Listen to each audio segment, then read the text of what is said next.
For a great cup of joe, there's one thing you should know. Your morning brew can also be playful. Buff Boy Brewing guys make the temperature rise, and you surely feel naughty when you swallow our coffee. If you want some real heat, give your mouth a fine treat. You will want some more, rest assured. Buff Boy Brewing, you can't get enough of. It's time for The Scribble, your weekly fix of celebrity chats, bizarre stories in the news, and basic random chatter with best-selling author and syndicated radio host Jeremy Bradley. Make sure your seat is in the upright and locked position and your barf bag is securely in place. Here's Jeremy Bradley. Thank you very much, Larson. Jeremy Bradley here. This is The Scribble. Thanks for tuning in at thescribbleshow.com and on your favorite podcast app. This is where I'm going to do like all those people on YouTube. Hit the subscribe button so you never, you know what? If you like the show, listen to it again. If not, we'll piss off, all right? What a friendly welcome if this is the first time you're listening to us, but I do appreciate your time. And thanks for finding us. I've got 30 minutes today to rant and just kind of spew some thoughts and opinions your way, and feel free to reciprocate. Tell me if you feel the same way. You can always email me. The address is live@jbonair.com, live@jbonair.com. As we head into mid-September now, I gotta tell you, this week has been a little bit depressing, and I'm gonna tell you why. We went all summer without any rain where I'm from, and suddenly, this week, I'm not kidding you, Monday, Tuesday, Wednesday, Thursday, gloom and doom, rain, cold, just, summer is over. But here's the deal. They actually say that the weather's going to rebound in the next couple of days, and we're going to get summer-like temperatures again. But I'm wondering, because come Thursday of this week, I was just in a slump. I was just in a mood. Now, normally I enjoy a cloudy and rainy day, but I guess maybe 4 in a row is not my thing, right? Like I said, we went all summer really we had maybe, one little bit of rain here and there. I mean, this is basically, it's like we're in Vancouver, and I'm not living in Vancouver. And so I'm wondering, somebody had said to me, maybe it's SAD, seasonal affective disorder. Now, I've heard of that before, and I didn't really know anything about it, so ignorant I go online, ignorant me, ignorant I. Normally I'm the grammar police, but I'm just in a mood. So you know what? Screw it. I don't really care. So I do the next best thing to knowing anything is I go on the internet and look it up. And this is where you kind of look, and maybe people don't do it, but this is where you look at legitimate sources, right? You try to find credible websites. So naturally, the first ones that come up are Wikipedia and WebMD, and then the Mayo Clinic came up. I was like, okay, well I know that name. That sounds like it could be, reliable. And so that's where I kind of pick and choose. And then after a while, and I'll get to more about the SAD thing in just a second, but after a while, I kind of wanted to compare the websites and just see, do they have similar information? It's like those studies or, the daytime shows. I wrote a newspaper column about it not too long ago that, one show says that chocolate is bad for you. Another one says that it's good for your heart. Another one says that it's an aphrodisiac. Another one says that it's this. And then there'll be one that says, this food causes cancer. Too much of this is bad for you. And then they just totally contradict each other. And so it was interesting to sort of go to a bunch of different websites and look up one basic piece of information, SAD, seasonal affective disorder, and there were a lot of consistencies, I'll admit. So I guess things like that are sort of straightforward, right? When it's a medical thing, there's, you can't really stray. But I was also then somehow I got sidetracked onto apple cider vinegar and how that can help in weight loss, and just the different recipes and things that you can make, or concoctions that you can make with apple cider vinegar that has many health benefits to you. Now, that's also where I saw a bunch of conflicting information, because, there's some that say that, a person lost 20 pounds doing this, and there's some that say, well, it can help, but not necessarily. And then there's other ones that say it's kind of just like any other diet, that with exercise and all the, all the correct, healthy ways to live, well, it can do that, right? So it all depends on how much you actually help yourself along. Now, back to the sad thing. So as I'm reading all these pieces of information, and I've seen products before that have like different light sources, right? So because you're not getting enough sun right now, you can get like a UV kind of a light that you basically just point at your face, and that's going to make you feel better. And I was tempted. I went onto Amazon, and then I see ones for like $40, and then there's ones that are like 200 and something, and I thought, wow, I don't want to be happy that badly. I really don't. I'll just drink at home, like that's my way. I'll just put on episodes of like Tom and Jerry, the cartoon, or Three's Company, or Golden Girls or something, and that'll change my mood. So no, I'm certainly not making light. I realize that there are different conditions and ailments and illnesses and diseases. Not that sad is a disease, but I'm certainly not making light of any of those things. But this is one where I don't know. I'm not what's the word? I'm not diagnosing myself as having seasonal affective disorder, but I am kind of going, I can recognize that my mood is a little bit gloom and doom this week. So is it the weather? Like, maybe if I do go and get one of these bright lights and just kind of, use it as like a heat lamp sort of thing, maybe that'll, as an incubator, as one of those things in the restaurant that holds the fries and it keeps them hot. Maybe that'll make it all better for me. I don't know. So tell me what you think. First off, do you believe that all these little like lights and gadgets and things, because there are also some like eyeglasses and things too, do you believe that these actually work? Do you feel that some of this stuff is in your head? Are you affected by seasonal affective disorder? Send me an email, live@jbonair.com, live@jbonair.com. Again, I'm not questioning if this actually exists or if it's real or whatever, but what I'm saying is that this week, based on my mood, I'm wondering if maybe that's it. Now, a lot of these websites were saying that, it's not uncommon. It's normal to have a couple of days here and there where you're just sort of glum. And, if it goes on for a long period of time. Now, there were some things that were listed as like extremes where, you're contemplating suicide and things like that. And I certainly haven't felt that way. But I do check off a couple of the boxes, where you're kind of just not into work. Not much of an appetite. You kind of just want to loaf. You just want to loaf around.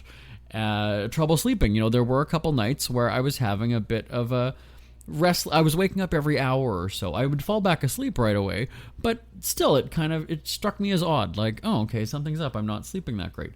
So I don't know, right? I'm not one of those people to jump to conclusions, but what I did was I chalked it up to going and saying, okay, maybe early stages of seasonal affective disorder. And perhaps if the sun does come out, this weekend, as they're saying, I lay in the backyard, maybe things will change. I don't know. So it's interesting. I've been very lucky, years ago when I was probably, 21 or so, and I did battle anxiety and depression, and I was medicated, and I was going through a bunch of things. I was more aware of my body and things that were happening because I was taking pills, right? I was medicated and things were happening. And I'd ballooned up. I'd gained 40 pounds at one point when I was on medication. So you do notice things like that. And now I haven't had medication, honestly, since I had my wisdom teeth taken out, which was probably about, I don't even know, 5 years ago. And I was on 3 different medications, but really that's the last time. And I'm certainly not, again, I'm not one of those people who's like, oh, I'm not putting, pills in my body. I'm not taking drugs. I'm not doing any of that. No, I've been very fortunate that I don't get headaches. I don't have pains in my body. So, but I'm certainly, like I said, the past week or so, just kind of being a little bit more like, oh, okay, well, yeah, there's a change in my body happening that I'm not sleeping very well and I haven't had an appetite, or maybe I don't have hormones anymore. There's, as you get older, things just sort of change. And yeah, there you go. Can I make an admission here before we have to go to a break?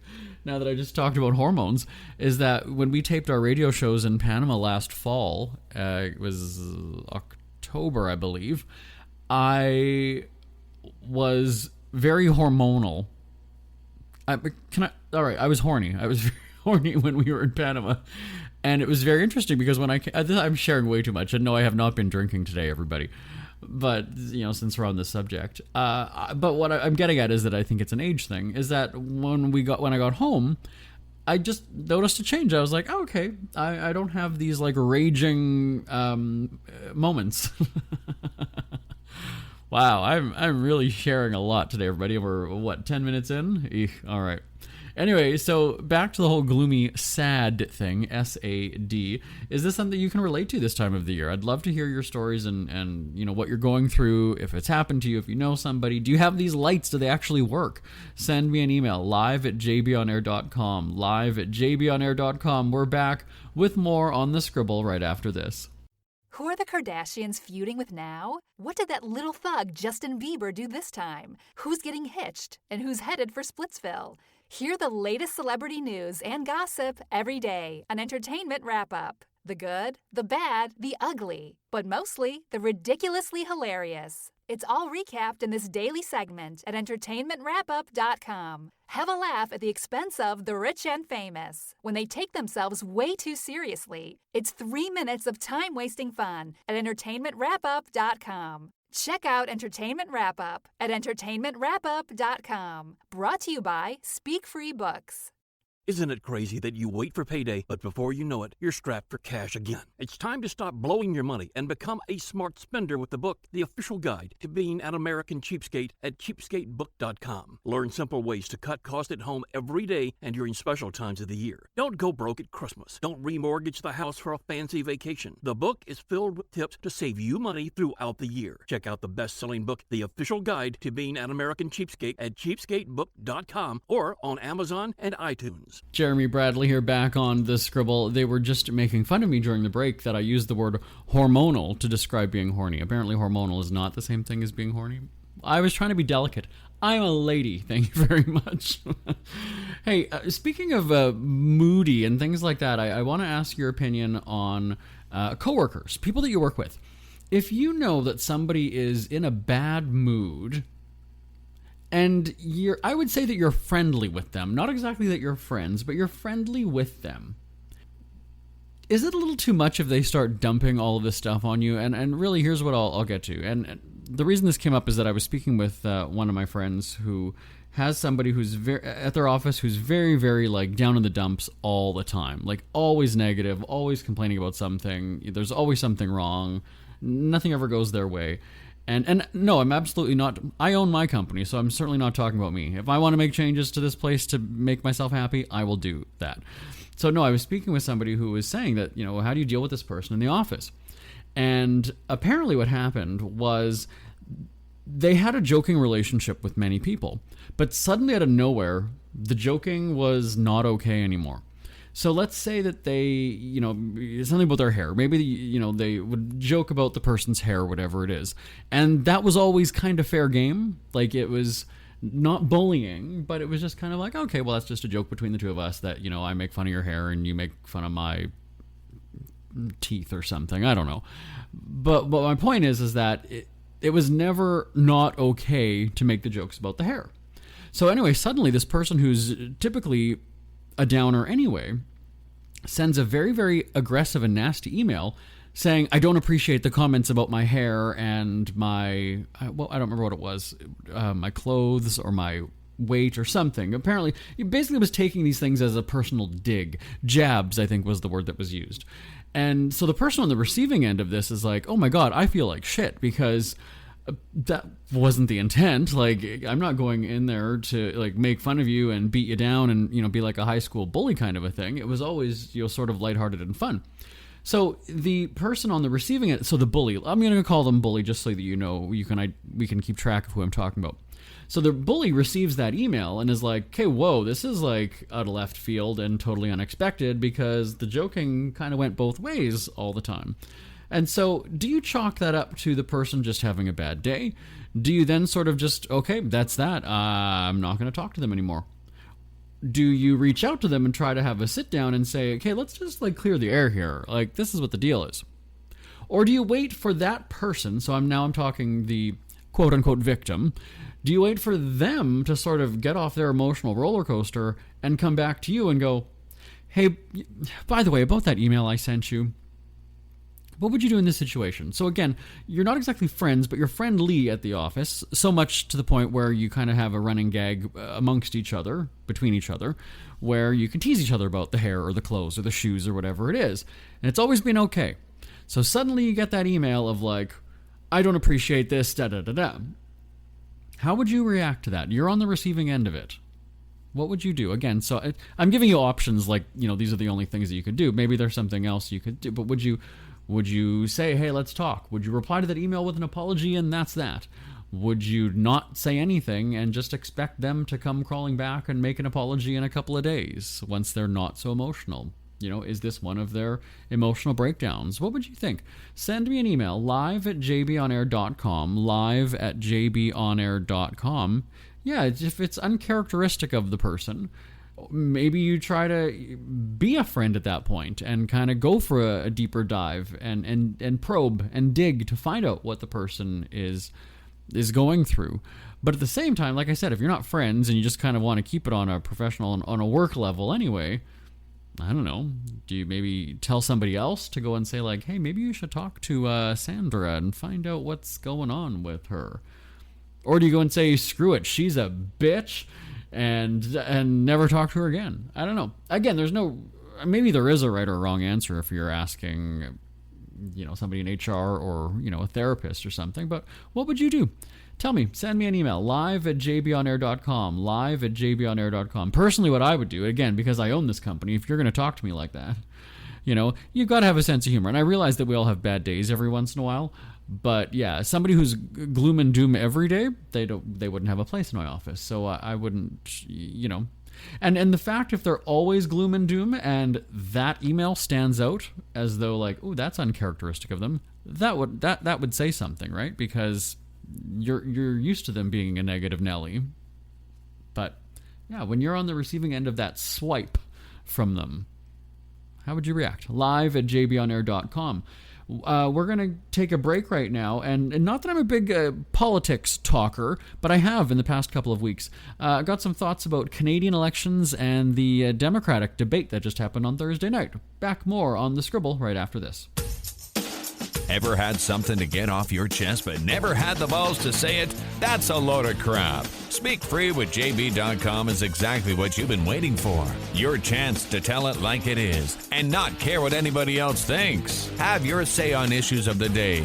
Join newspaper and radio columnist Jeremy Bradley as he tells it like it is. Hundreds of thousands of people have stopped by, including some well-known celebrities who have had a chat with JB and speak candidly about what's really going on in the world.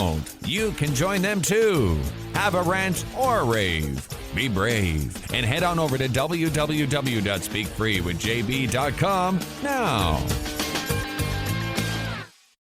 JB here on The Scribble again. Thanks for tuning in at thescribbleshow.com and on your favorite podcast app. Remember to subscribe if you like what you hear.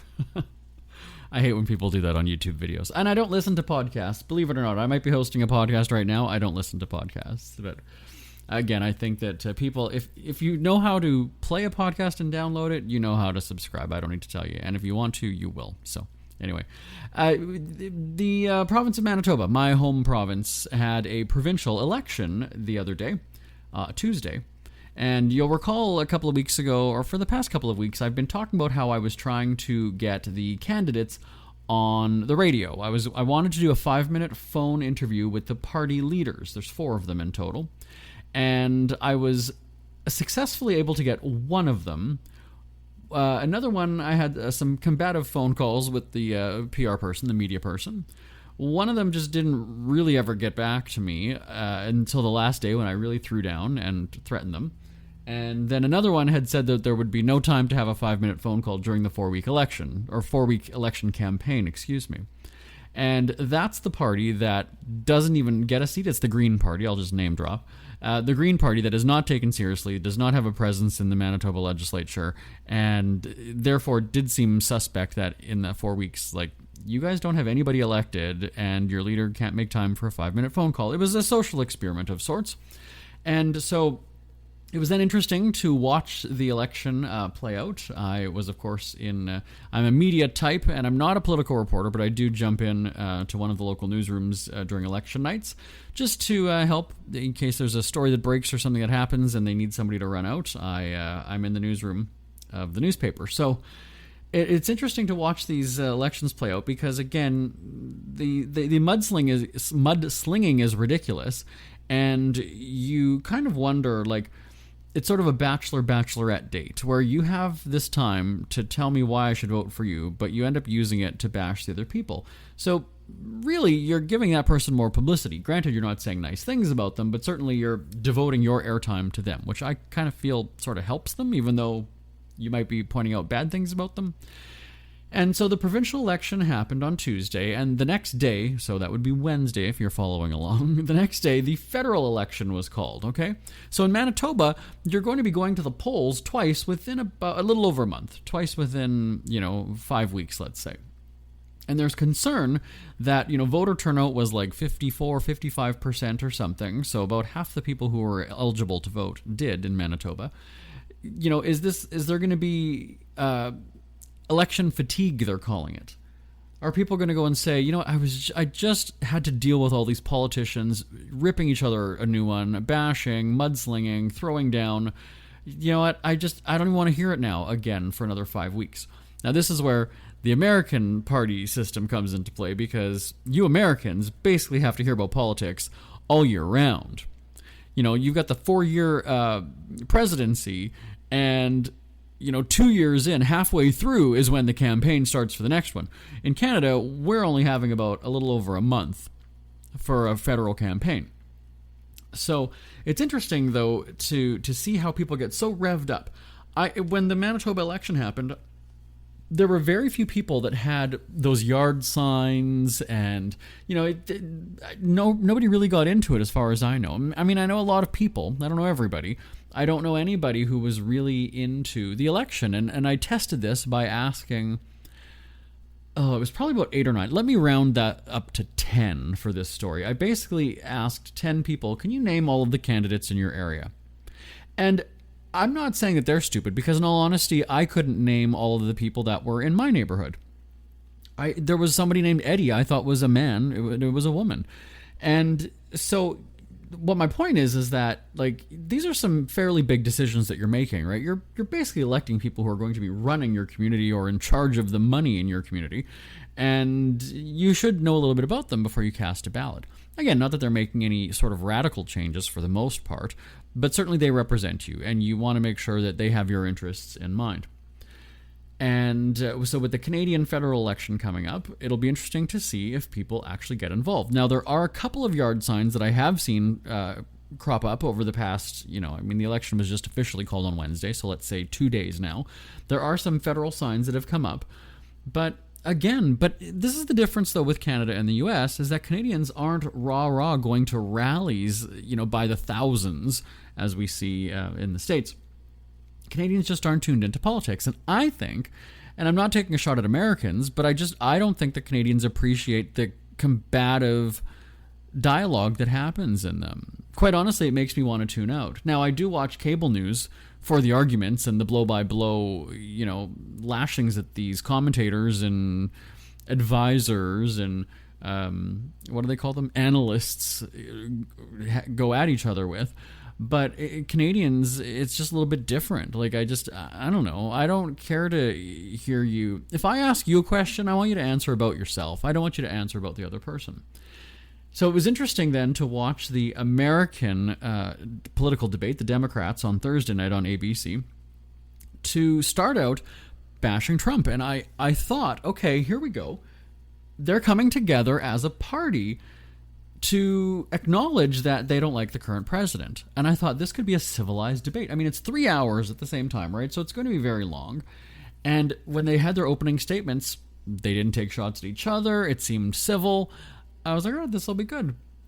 Lo and behold, maybe 10 minutes in, they started going after each other. And there were only a couple times, I know Buttigieg,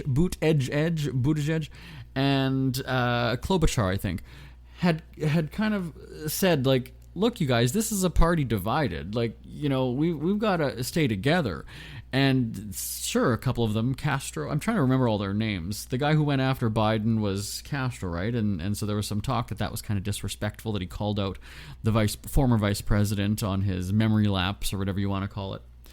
And so it became very unfriendly. But then at the end, they all start shaking hands, and there were hugs and everything like that. So it's very strange, though, that you have these people like totally mudslinging each other, no different than when the results were read at the Manitoba provincial election. During the entire campaign, candidate A is going after candidate B and vice versa. And then when they have to concede, when one of them wins and one of them loses, they start speaking highly of each other. And I'm sitting there going, are you guys, like, is there multiple personalities here? And so it was interesting to watch the American debate, because they basically go and say, well, that's what a campaign is. That's what a campaign is taking shots and defending yourself and calling out the others. And I thought, okay, well, this is why I don't have an interest in politics, and never have. I've never had any sort of political affiliation. I've never gone around saying, in terms of Canada, I'm an NDP, I'm a Liberal, I'm a PC, I'm a whatever. The States, you would call that a Democrat or Republican. I've never had that, and nobody in my family ever has. I think the odd time I remember growing up, there might have been a yard sign at my grandparents' house, but that was because the elected official, when he was a candidate, and he would come around with the signs, he would spend time with my grandparents. He would come over for the afternoon and sit and talk to them. And he was very welcome, or they were very welcoming to him. He was very open to hearing what they had to say. And so they had respect for him. And so they supported him. And so they put a sign on their front lawn for him. And, to me, it's kind of like, no, you can come by and ask me if that, but I don't know a damn thing about you. You know what? Come in for a few minutes. Tell me about it. Don't just tell me the things that I want to hear. Right? Like, win me over. And so a big part of it for me, voting in the provincial election, was that experiment with the party leaders. What experience did I have with them? Now, I realized that this was going through media reps and things like that, and it wasn't the exact candidate themselves, but their representation. The media person is a representation of the campaign, of the party. And so, when I have a combative phone call with somebody who's supposed to be polite to media, and, that's what your PR job is talking to people like me and granting my requests or providing me information when I ask for it. If you're coming up against me and we're battling it out, well, that's making your party look bad. And okay, I'm not going to vote for you then. I'm not going to vote for your guy. And in the provincial election, in Canada elections, we don't vote, like in the States, you vote for the president or the vice president directly. I don't vote for the prime minister. I don't vote for the premier. I vote for the person in my neighborhood. If their party gets the most votes, they become the leader, right? Their party wins. So to me, that's how I was looking at it, though, is that your party leader is the one who's going to be leading the province. So for me, he rubbed me the wrong way, or he said something during the debate, well, I'm not voting for his party. Flat out, that's how I decide. And I don't know how many people base their decision on something like that, right? I have a personal vendetta with one of the candidates federally in my neighborhood. I've called her a bitch, and we've had some disagreements. So, she's part of Justin Trudeau's party. So I might like him in that instance. So do I cast the vote for her, even though I don't like her, but I like him as the leader, as the prime minister? It's sort of a dilemma. What would you do? So send me an email. Tell me what you think. live@jbonair.com, live@jbonair.com. But certainly I am not a fan of the mudslinging. It's great if for dramatics on cable television, or, on those late night or the evening panels. Okay, great. But after a while, I couldn't imagine having to deal with a presidential campaign that's going to drag out, 2 years. I mean, ever since Trump was elected, it's almost been a 4-year campaign at that point. So I kind of appreciate that in Canada. We look at it and go, oh my God, it's only a 5-week campaign, which seems like a long time. But yeah, compared to another country, that's a drop in the bucket. So again, I don't follow politics. This is, the past couple of weeks is probably the most I've ever talked about politics in my life ever. But it was eye-opening to do my little experiment to see if I could get a party leader on the phone. You want my vote, you want my support, and your job is to talk to people. Your job is to represent me. Can I get you on the phone for 5 minutes? in 1 month, in 4 weeks, can you make time? Can you make 5 minutes to have a phone call? And I even said that to the one rep when I was chewing her out for not getting back to us on things. I said, like, one, that's his job, and two, if he can't make 5 minutes for a voter, I can only imagine how he will not have time for me when he's the leader of the province. Like, that's just bad. Wait a second. We've got 5 seconds left. I'm out of time. All right. Jeremy Bradley on the Scribble. Talk to you next time. Bye, everybody. Want more Scribble? Check out thescribbleshow.com for past shows, celebrity interviews, cheapskate tips, and more. That's at thescribbleshow.com and on Twitter at The Scribble Show. The Scribble is a speak-free media presentation. If you want some real heat